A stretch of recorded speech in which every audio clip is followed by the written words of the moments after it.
One more edition of Politics Done Right. We are at day 2 after Super Tuesday. Now, Super Tuesday wasn't as many expected, but neither nationally or locally. Today, I'm honored to have the president of Indivisible Houston and one of the preeminent Houston activists with us, Daniel J. Cohen. Daniel J. Cohen, welcome aboard Politics Done Right one more time. You are one of our favorite guests. How are you doing today, my friend?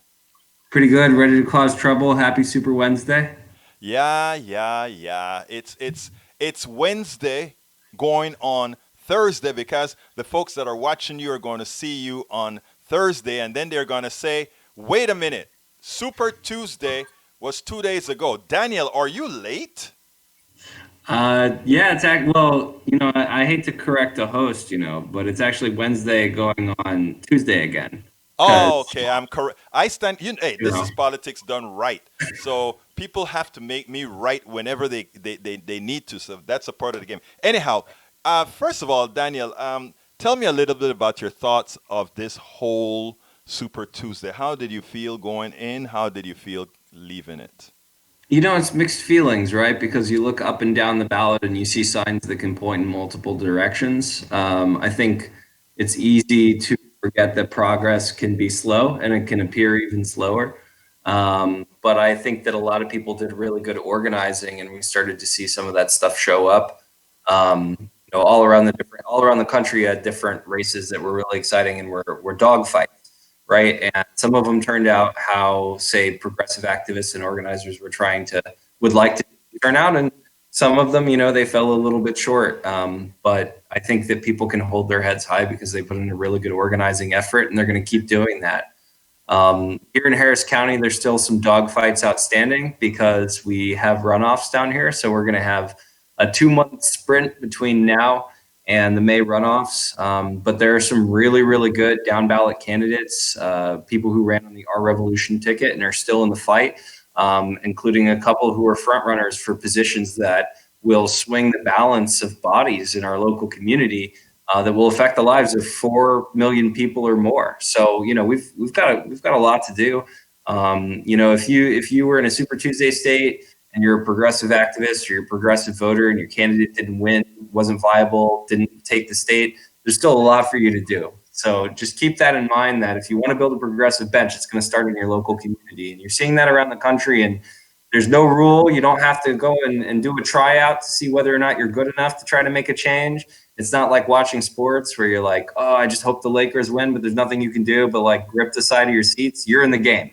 So I hope that people take that as a really good sign and just go out there and try to make a change. And I saw a lot of people that did that on Tuesday. I hope they keep it up. Daniel, what is very interesting is that what you said is similar to what I had Dr. Jones on our Pacifica show last night. We had a Super Tuesday national show throughout the Pacifica network last night, and that's what he said. A lot of people were sort of dejected with that Bernie didn't win as much as he should have won or was expected to win. And I said, a lot of the people your age may get dejected. And he said, look, what we have to do is build a movement and start on the local level, just like you articulated right there, because those races matter so much more to everybody. They do, yeah. I'll give you an example of a race really quickly for anybody that's watching at a national level. I'll give a little bit of a background. Here in Texas, the state constitution was like written by cowboys, so counties are given a whole lot of power, right? Because we don't want that our central government controlling everything, right? And so they made sure that the counties had more power than Austin did in a lot of cases. Now the state government is trying to kind of undo that in some spots because it's run by Republicans and they want the legislature to be able to bully the counties. But there's still a lot of power in the counties. So when you look at Harris County, where there's this kind of progressive uprising happening, and definitely a Democratic wave, and mainly kind of left-leaning Democratic wave, you're seeing a lot of the local leadership sort of turn toward that worldview. If it were a smaller county, like in a lot of smaller counties, the county government sort of acts like King Solomon, right? Bring in your stuff, we'll look at the Right. dispute, we'll make a decision. But in Harris County, the county judge isn't really a judge; it's more like a governor. I mean, you're talking about the third largest county in the country. It's the size of Connecticut. It's got millions upon millions of people. There's, billions in the budget that oversees roads and, medical facilities and jails and all kinds of different stuff, early childhood education, adult education for that matter. Like there's so much that you can actually do at the local level. There's this thing called Commissioner's Court, which is basically a legislative body. But there's only 4 people on the Commissioner's Court. So you have the governor, county judge, if you will, and then you have the 4 commissioners, and they control the budget, each in their little fiefdom, if you want to call it that, right? Except democratically elected fiefdom. And then, they get to decide what happens. So the thing is, if you have a really sort of corporate Democrat versus a progressive Democrat in one of 4 seats, you can swing the whole balance of the court. Exactly. And we're seeing that right now. We have a dogfight runoff between March and May between a progressive Democrat and a corporate Democrat. So the Our Revolution ticket is actually backed a progressive Democrat among other organizations. So we're going to see whether or not, that can carry through. So if people just stop organizing because, they say, oh, well, Super Tuesday is over. Bernie's got what he's going to get. Warren's got what she's going to get. The rest have gotten what they're going to get. Let's pack up. Let's go home. Then, that can affect the lives of millions of people right here in our county because everyone decided to stop organizing. So, I mean, that's going on all around the country. So no matter where you are, you got to get into your local politics and kind of dig in because, I mean, your eyes will pop out of your head when you realize the kind of stuff that's happening. Absolutely. I'm speaking with Daniel J. Cohen, Premier Houston activist and president of Indivisible Houston. He's here to give us his take on Super Tuesday and soon to become a new weekly voice on politics done right and God knows where else. Anyway, Daniel, welcome aboard again. Look, I've been, following a particular race that took on national attention between Jessica Cisneros and what is his name? I don't remember his name. Henry the corporate, right? Henry Democrat Cuellar. Yeah, and it seemed like Nancy Pelosi had to come down to Texas to rescue him, and he pulled out sort of a 1-point-something point win. My God, that one is hurtful. Yeah, I saw 52-48 when they locked it, but it might have tightened up a little bit. It was close. It was right. Yeah, I mean, look, the Democratic Congressional Campaign Committee, commonly referred to as the DCCC, when they inserted themselves in the TX07 race in 2018, nobody here liked it. Now, when I say nobody here liked it, what I'm saying is the Biden Democrats didn't like it. The Sanders Democrats didn't like it. Nobody liked it. Everybody said, get out of our district. We can make up our own mind. We don't need you meddling in this. Like, get out of the way. It didn't matter who you were backing in TX07. Nobody liked that decision to actually get involved. When they backed Jeff Van Drew in a primary, it was because they didn't believe the progressive Democrat could win that seat in New Jersey. Well, we all know Van Drew turns around and pledges undying, loyalty for Trump.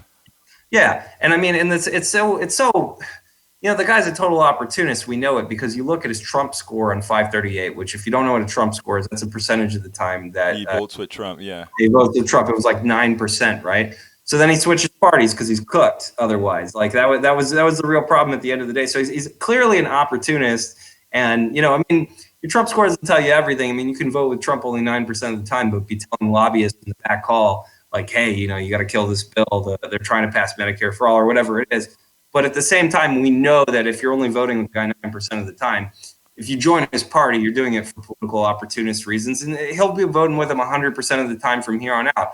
And we see that all over the place. Henry Cuellar, I think, ideologically, I don't know if Henry Cuellar, believes the stuff that he votes for, or if he's just totally an opportunist all the time. But I mean, you're talking about private prison cash. You're talking about pro payday loan vendor, legislation. You're talking about the only Democrat in Congress that voted against a historic labor bill that the House passed this session. You're talking about somebody who's a toady for oil and gas. I mean, he has every single problem. He facilitates the separation of families, and he's Trump's favorite Democrat, which is what Jessica Cisneros called him. And I got to give her credit. That was a hard fight to begin with. and she came darn close. I mean, she went up against a guy who has been part of the political machine. The Texas Observer, covered it recently, covered his whole career recently, talked about where he came from. Very, very good journalistic piece and background piece. But I mean, basically, Cuellar is an old Laredo area machine.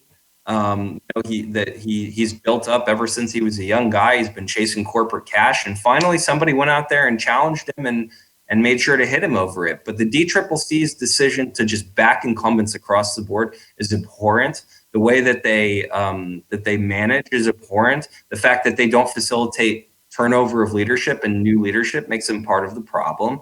And the fact that they're more focused on making sure that they can keep donors in line so that they can line the pockets of their preferred candidates at the congressional level, as opposed to making institutional change, is a real challenge as to whether or not they believe as an institution in the Democratic Party platform to begin with.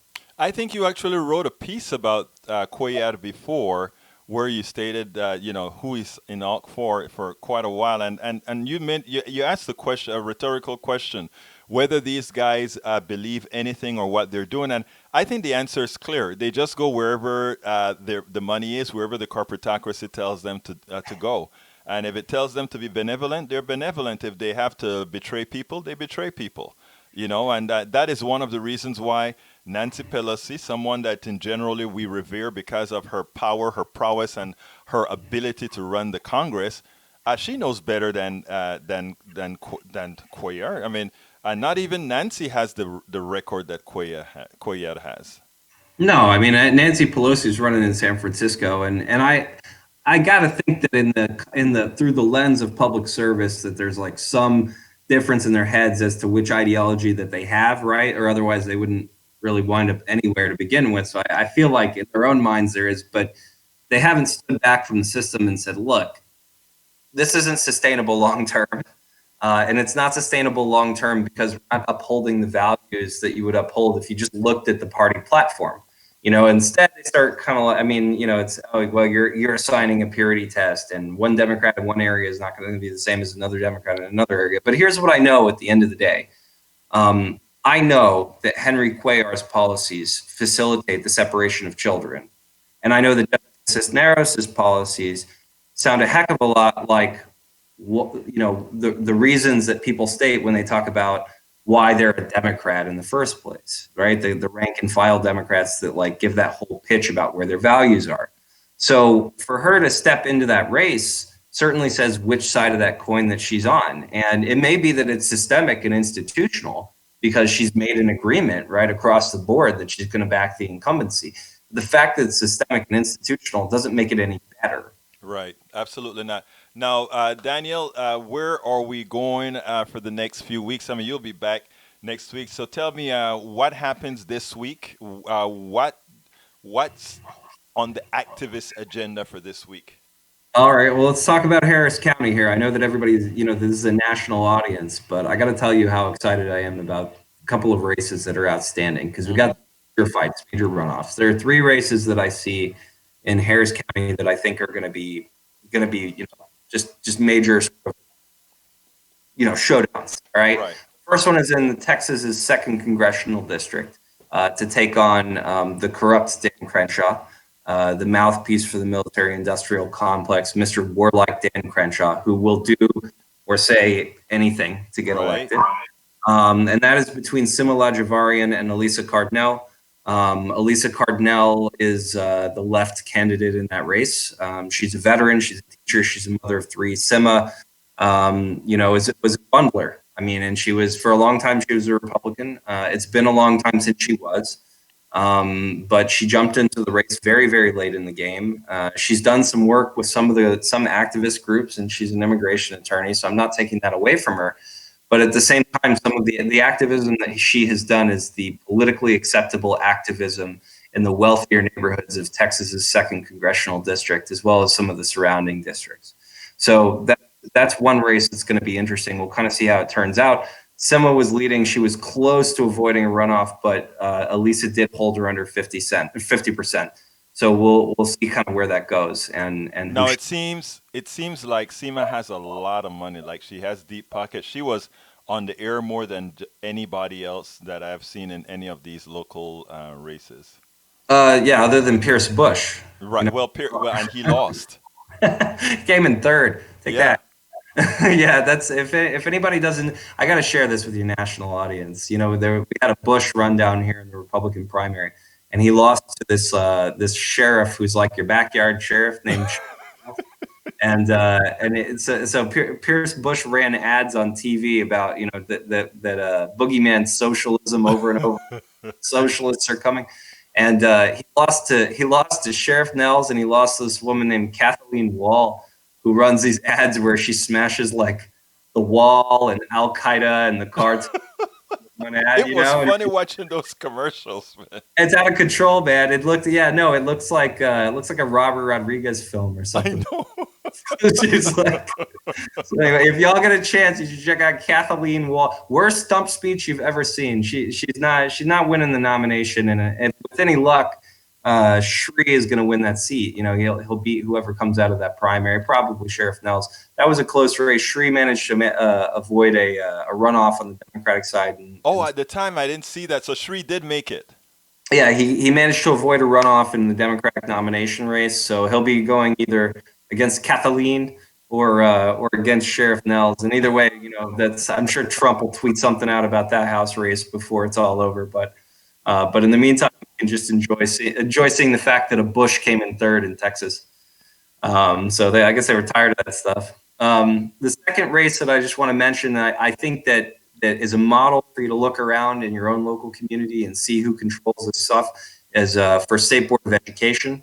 There's a woman named Michelle Palmer who's just been, making good trouble and knocking doors and really doing really great work at the local club level in a lot of ways. And she was the only teacher in the race. She's a career-long educator, and she's a good heart and a sharp mind, and she's just the kind of person that we want to urge to run for office. She's been in activism for a long time. She was engaged in activism in college, so she got her parents to vote when she was younger. They didn't vote; she voted, so she pulled them across the line and made them voting people. So she's just like dyed in the wool, true blue activist, and she very narrowly didn't quite get enough to avoid a runoff, but she's up against a local bureaucrat with the county ed department here who also sits on a charter school board. Oh wow. And the She'll state board win. of ed is, well, I hope Michelle wins, right? This is a real fight on Yeah. hands. The State Board of Education decides not only curriculum, but also policies governing charters. So if we can get Michelle there, we have one more voice who's saying, Moses isn't the founding father, Helen Keller, someone we should have in the history of books, science is real, and that we're not going to teach the controversies surrounding biology. And in addition to that, if you want to, I'm going to put a moratorium on charters, and if you apply for a charter in the state of Texas, you have to do this, and this. We're going to hold you accountable if you rip the people off. So that's a huge fight that's going on all around. All over. Actually, it's big in Kansas everywhere. Yeah. Yeah, and if you don't build coalitions when it comes to that fight too, the charter complex is a dirty industry. Yes, They will astroturf things. They will line up as many photo ops as they can and manipulate the way things look. It is that if you want to privatize society, people always start with education and public information. And so that's why those lobbies have so much money. That's why they're constantly banging on the Capitol doors, whether it's at the state Capitol or it's in DC. And so Michelle's race is really important. And I would venture to guess that a few people listening have a race like that in their own local community. And I would say with absolute certainty that they have a fight like that going on in their local community, whether or not there's an election right now, that there's policies getting pushed around your local school board that are exactly along those battle lines. And then the most exciting race here, like I mentioned before, there's a county commissioner's court that makes all these different decisions. And we have a straight up corporate Democrat versus somebody who's a progressive Democrat. And, it was 20-1. The former chief of staff for Mayor Bill White was a nominee in that race, and he was outspending Diana Alexander Martinez by 20-1. And with $19,000 and a team of ragtag volunteers with slingshots, they came out just ahead of the juggernaut in the first round of voting. So And it she was came first in the first round. she did. She's OR endorsed. She's GLBT political caucus endorsed. She's winning over these small pockets of people, and they're going out there and knocking doors and talking to people and engaging people. She's a career educator. She's one of the most active counter-Trump resistance fighters here in the county, and she's someone who really cares and would really make a difference. And it's going to make a huge difference because, as Egberto knows, because he won an award the same night as a county judge. The county judge here in Houston, got an award from the Houston Peace and Justice Network. She's pushed progressive policy. She's fighting against cash bail, among other things.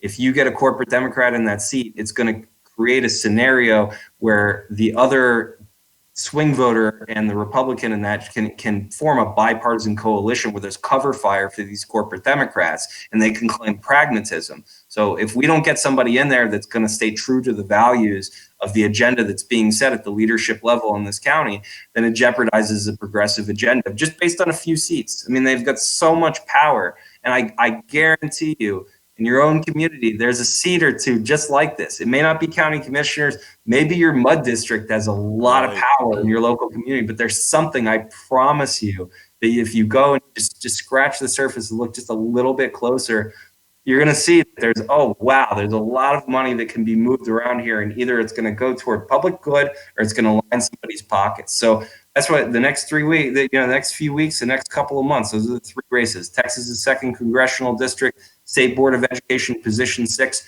Harris County Commissioners Court, Precinct 3. That's going to decide the fate of 4 million people right here in an area the size of Connecticut and Texas. Imagine that, folks. Let me tell you. So those of you who sometimes get frustrated with your activism, remember there's always something to be active about, and you can always be moving the ball forward. Sometimes you make a few steps backwards, but it's about constantly moving forward. Daniel J. Cohen, Houston activist and president of Indivisible Houston. Daniel, give me a closing remark and let's get out of here. Yeah, remember to fight. I mean, that's, again, the primaries are going to come and go. November is going to come and go. There's going to be long-term fights that go beyond this. But if you know what's going on in your local community, then you can really open people's eyes to what's happening in their own backyard. And some of that stuff really affects people's lives. Like I said, here in Harris County, we know about this one specific body, the Commissioner's Court, where one seat can change everything. And just making sure to get good candidates into that and making sure to fight, we can make a huge difference in the lives of millions of people, not to mention the fact that we're building a progressive bench. You want a progressive Congress, you want a progressive president, you got to have a progressive school board in your local community, you got to have progressive county judges, you got to have progressive governorships beyond that. So build it up from the bottom up and take a broader view. It's not about Sanders, it's not about Warren, it's not about Biden, it's not about Bloomberg, it's not about Tulsi, it's about you and me and us and a larger movement. So if you don't know what to do and you happen to be in the Houston area, then you know what website you can look at because Egberto put it across the bottom of the screen. It's indivisiblehouston.org. And if they want to help Indivisible Houston, help fund Indivisible Houston to make sure that you guys can pay for your banners, pay for all these things that you do, how can they help you?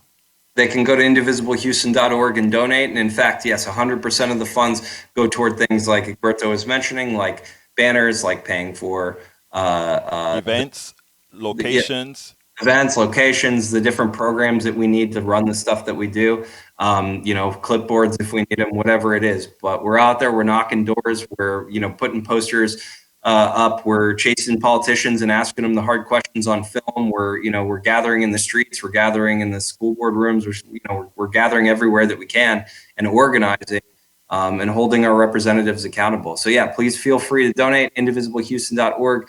If you got a few bucks, whether it's $1 or it is $1 million, either is an acceptable amount, presuming that million doesn't come from Richard Kinder or something. Absolutely not. Well, Daniel J. Cohen, Houston activist and president of Indivisible Houston, thank you so kindly for having been here. And please keep up the good work. America's looking at you.